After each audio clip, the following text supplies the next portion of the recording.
Our final stop in the Vento Nature Sanctuary tour brings us to the brick building near the park entrance, where Carol Carey, chair of the Lower Phelan Creek Steering Committee, discusses the plan to redevelop the building into the multi-use Mneesaska Cultural Center.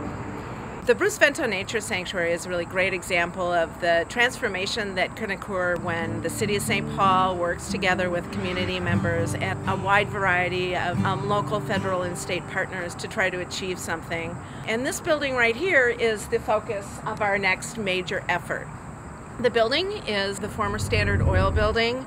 It's a 36,000 square foot building that was built in 1914 and used as a warehouse for much of its life. We are working together to develop and implement a vision for the property as an interpretive center for the Vento Nature Sanctuary and surrounding area.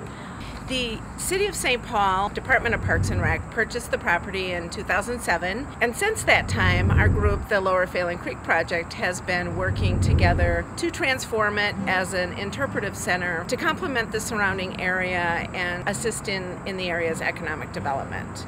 Early discussions have focused on transforming the structure into an eco-museum that would likely take up about 1/4 of the building. The eco-museum itself would be very community-based with a lot of local engagement and would really focus on telling the stories of the immediate area. It's a very place-based concept for interpretive centers. Some of the topics that would be included are the geological history of this portion of the Mississippi River, the abundance of animal and bird life that has called this place home and are starting to reemerge here in great numbers. The significance of this area to indigenous people, the development in early European industry and railroad history, and then finally the reclamation story that has occurred over the past decade and a little bit more as partners have come together to transform it into a thriving natural area.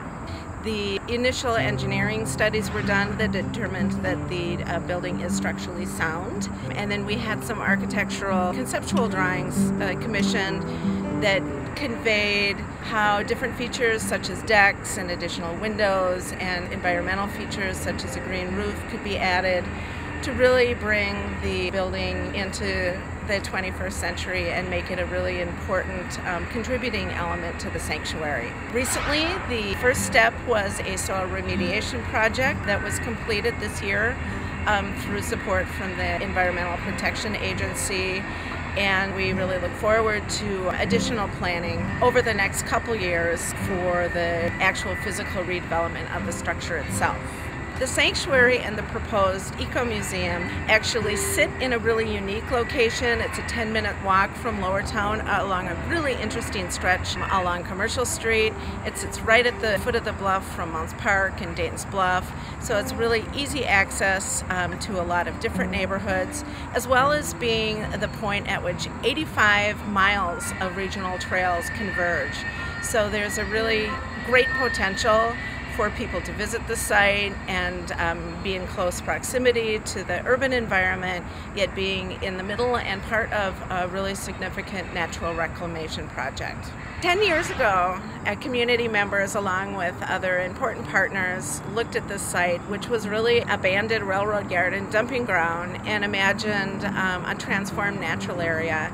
And today, it's not that hard for us to look at this building and picture a wonderful spot in the middle of the city where you can sit and relax with a cup of coffee and watch school groups coming in and out of the interpretive center, learning about the area's history, watching the St. Paul skyline and eagles flowing overhead.